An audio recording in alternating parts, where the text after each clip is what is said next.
దసరా కోసం లడ్డు అయితే రెడీ చేస్తున్నాం. అమ్మవారి చేతిలో పెట్టడానికి మొన్న వినాయకుడు లడ్డు చేసాం కదా వినాయక చవితికి, అలాగే ఇవి కూడా ఆర్డర్స్ వస్తూనే ఉంటాయి.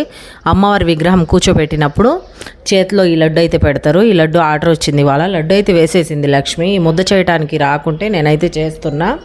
ఇప్పుడే షాప్ దగ్గరకు వచ్చి ఇది వచ్చేసి నెయ్యి నేను ఫ్రిడ్జ్లో పెట్టాను, అలాగే గడ్డ కట్టేసింది. ఇది లడ్డు వేడిగా ఉంది కాబట్టి ఇంకా అలాగైతే వేస్తున్నా, కరిగిపోద్దిలే అని.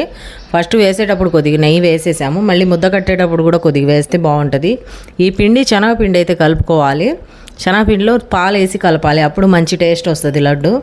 స్పెషల్ లడ్డు కాబట్టి. అలాగే యాలక్కాయ పొడి, జీడిపప్పు అన్నీ వేసి నెయ్యిలో వేస్తే లడ్డు టేస్ట్ బాగుంటుంది, అందుకే ఇలా వేస్తున్నాం. ఇది ముద్ద కట్టాలంటే ఇలా కవర్లో అయితే లడ్డు మొత్తం కలిపి ఇలా వేసుకోవాలి. వేసేసి బాగా ఒత్తి ముద్ద అయితే కట్టుకోవాలి, లేకుంటే కట్టుకోదు. అది కూడా ఒక గిన్నెలో పెట్టేయాలి చేసి అలాగ రౌండ్గా, అప్పుడు లడ్డు సెట్ అయిపోతుంది రౌండ్గా. చూడండి లడ్డు అయితే రెడీ అయిపోయింది. ఎలా ఉంది లడ్డు కామెంట్ చేయండి. దాంతోపాటు ఒక లైక్ చేయండి. మంచి మంచి వీడియోస్ కోసం సపోర్ట్ చేయండి.